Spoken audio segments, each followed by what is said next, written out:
Welcome back to the deep dive.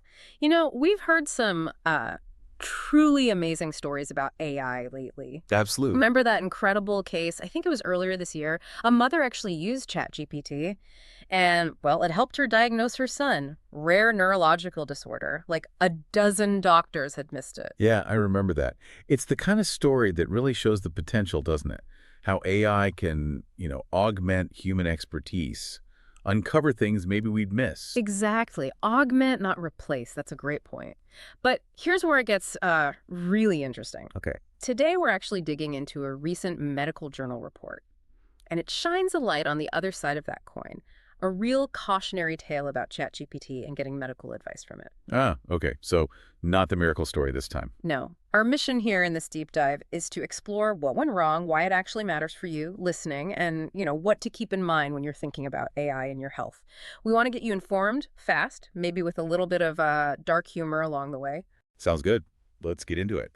So this report you mentioned, it was in the Annals of Internal Medicine, That's the one. right? It details this pretty shocking case. Yeah. A 60-year-old individual sought medical advice from ChatGPT, and they ended up hospitalized. Really serious condition called bromide intoxication, or bromism. Bromism. That sounds intense. Oh. How on earth does someone even get bromism these days? Well, the details are, frankly, bizarre. This person suspected a neighbor was poisoning them.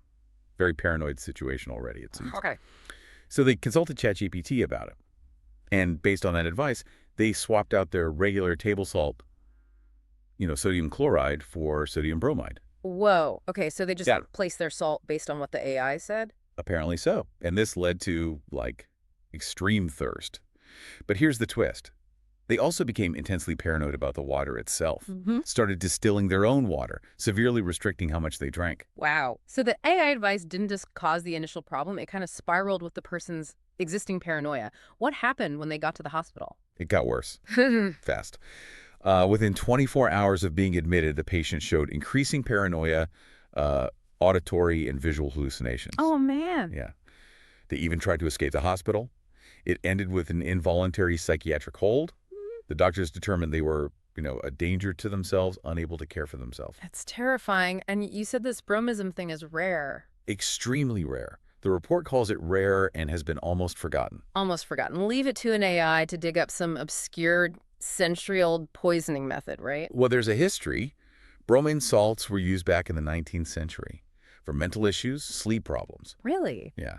But the U.S. government restricted them way back in 1975, pulled them from over-the-counter meds because of known side effects, delusions, psychosis, coordination problems. Yeah. All the things this patient experienced. Okay, so it makes you seriously wonder what ChatGPT was thinking. How did the medical team figure out the AI's role? That's a key part. Yeah. They couldn't access the patient-specific chats, obviously. Privacy. But they did their own tests. They asked ChatGPT 3.5 that version of what chloride could be replaced with. And it did suggest bromide. Now, likely because chemically they're both halogens, right? Similar properties. And Well, as we said, bromide was used medically, historically. Crucially, no specific health warning. It didn't ask why the user wanted to know, didn't flag the potential danger, the kind of context a human doctor would immediately ask for. Right, the common sense check is just missing. So what does OpenAI, the company behind ChatGPT, say about this kind of thing? Well, their official stance is pretty clear.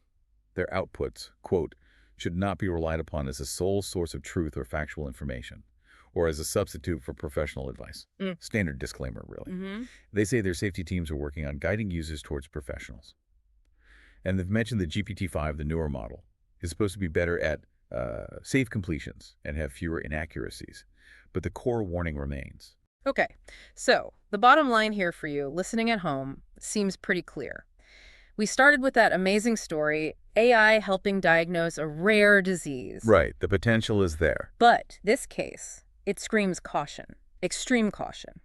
Why, though? Fundamentally, why is AI prone to these kinds of, dangerous medical slip-ups? That's the critical point, I think. It's not just about bad advice, it's about why the advice is bad.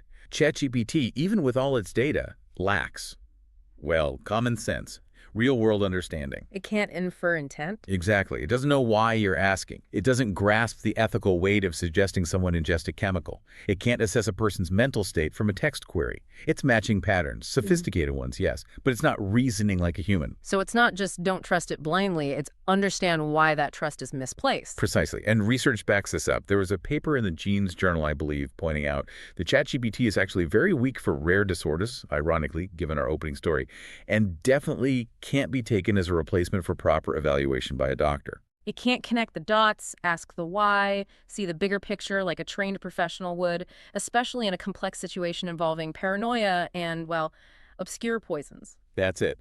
Trusted results really come when AI is a tool used by certified health professionals within that whole medical safety net, not just, a standalone oracle. It really is a fascinating paradox, isn't it? This incredible potential side by side with these very real, almost forgotten dangers if it's used the wrong way. It definitely gives you pause. As AI gets woven more and more into our lives, you have to ask, where does the ultimate responsibility lie for using it safely? Is it the developers? Is it us, the users? Or maybe both?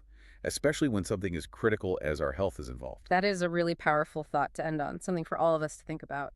If this deep dive helped you understand the nuances here, the good and the bad of AI and health, please do subscribe to our channel. Leave us a like if you found this valuable. And share it. Sharing this kind of knowledge really helps everyone stay informed and hopefully safer. Couldn't agree more. Thanks for tuning in.